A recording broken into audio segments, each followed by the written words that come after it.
Hi friends, நல்லா சூப்பரான நல்ல காரசாரமான நாட்டுக்கோழி குழம்பு எப்படி செய்யறதுன்றதை பார்க்கலாம். இதுக்கு ரொம்ப டைம் எடுக்காது, ரொம்பவே ஈஸியாக செஞ்சு முடிச்சிடலாம். கொஞ்சம் டைமுக்குள்ளே செஞ்சு முடிச்சிடலாம். வாங்க எப்படி பண்ணுறதுன்றதை பார்த்துடலாம். இப்போ ஒரு மண் பாத்திரம் அடுப்பில் வச்சுக்கோங்க. அதில் நல்லெண்ணெய் சேர்த்துக்கோங்க. நல்லெண்ணெய் கொஞ்சம் தாராளமாகவே சேர்த்துக்கோங்க, அப்போ தான் டேஸ்ட் நல்லாயிருக்கும். நாட்டுக்கோழி குழம்புக்கு நல்லெண்ணெயில் பண்ணுறது தான் ரொம்ப நல்லது. 1/2 ஸ்பூன் அளவுக்கு சோம்பு சேர்த்துக்கோங்க. ஒரு கொத்து கருவேப்பிலையும் சேர்த்துக்கோங்க. ஒரு 2 ஸ்பூன் அளவுக்கு இஞ்சி பூண்டு பேஸ்ட் சேர்த்துக்கோங்க, ஃப்ரெஷ்ஷாக ரெடி பண்ணது. கொஞ்சமாக மஞ்சள் தூள் சேர்த்துக்கோங்க. சேர்த்துட்டு ராஸ்மல் போகிற அளவுக்கு நல்லா வதக்கி விட்டுக்கோங்க. ஓரளவுக்கு ராஸ்மல் போனால் தான் அந்த கறியும் போட்டு வதக்கும் போது டேஸ்ட் நல்லாயிருக்கும், அந்த எசன்ஸும் நல்லா இறங்கும். அதுக்காக தான். இப்போ 1 கிலோ அளவுக்கு நாட்டுக்கோழி எடுத்து க்ளீன் பண்ணி வச்சுருக்கேன், அதையும் சேர்த்துக்கலாம்.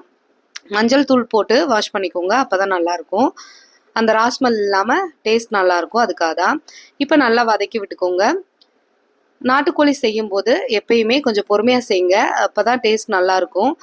இப்போ உப்பு சேர்த்துக்கோங்க, கறிக்கு தேவையான அளவு உப்பு சேர்த்துட்டு நல்லா வதக்கி விட்டுக்கோங்க. ஓரளவுக்கு கறியெல்லாம் நல்லா வதங்கணும். அடுப்பை மீடியம் ஃப்ளேம்லேயே வச்சு வதக்கி விட்டுக்கோங்க. 2 தக்காளி கட் பண்ணி வச்சுருக்கேன், அதையும் சேர்த்துக்கலாம். நல்லா கறியோடு சேர்ந்து தக்காளியும் நல்லா வெந்து வந்துடும். இப்போ நல்லா வதக்கி விட்டுக்கோங்க. ஓரளவுக்கு கறியெல்லாம் நல்லா வதங்கட்டும். இப்போ நம்ம மசாலா பவுடர்லாம் சேர்த்துக்கலாம். ஒரு 2 ஸ்பூன் அளவுக்கு குழம்பு மிளகாய் தூள் சேர்த்துக்கோங்க. உங்கள் காரத்துக்கு தகுந்த மாதிரி நீங்கள் பொடியெல்லாம் சேர்த்துக்கலாம். 1/2 ஸ்பூன் அளவுக்கு ரெட் சில்லி பவுடர் சேர்த்துக்கோங்க. 1/2 ஸ்பூன் அளவுக்கு கரம் மசாலா சேர்த்துக்கோங்க. கொஞ்சமாக கறி மசால் தூள் சேர்த்துக்கோங்க. 1/2 ஸ்பூன் அளவுக்கு பெப்பர் பவுடர் சேர்த்துக்கோங்க. சேர்த்துட்டு நல்லா வதக்கி விட்டுக்கோங்க. எல்லாம் நல்லா வதங்கணுன்னா கொஞ்சம் தண்ணி சேர்த்துக்கோங்க, கறி வேகிற அளவுக்கு.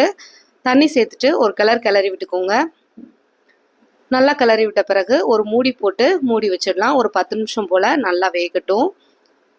இப்போ நம்ம மசாலா ரெடி பண்ணிடலாம். ஒரு பாத்திரத்தில் நல்லா 1 கப் அளவுக்கு சின்ன வெங்காயம் எடுத்துக்கோங்க. ஒரு தக்காளி எடுத்துக்கோங்க, கட் பண்ணி சேர்த்துக்கோங்க. இப்போ ஒரு கொத்து கருவேப்பிலை இலையும் சேர்த்துக்கோங்க. கொஞ்சமாக எண்ணெய் சேர்த்துக்கோங்க. தக்காளி வெங்காயம் சேர்க்குறமேன்னு பயப்பட வேணாம், எல்லாமே நல்லா வதங்கி வந்துடும். இப்போ நல்லா வதக்கி விட்டுக்கோங்க. வெங்காயம் தக்காளியெல்லாம் ஓரளவுக்கு நல்லா வதங்கி வரட்டும். இப்போது நம்ம மிளகு 1/2 ஸ்பூன் சேர்த்துக்கலாம். 1/2 ஸ்பூன் அளவுக்கு சீரகம் சேர்த்துக்கோங்க. 1/2 ஸ்பூன் அளவுக்கு சோம்பு சேர்த்துக்கோங்க. சேர்த்துட்டு எல்லாத்தையும் நல்லா வதக்கி விட்டுக்கோங்க.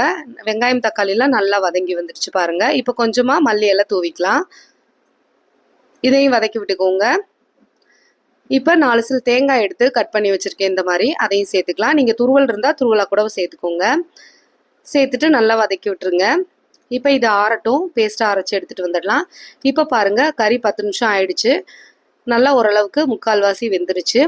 இப்போ நம்ம அரைச்சி வச்சுருக்க பேஸ்ட்டை சேர்த்துக்கலாம்.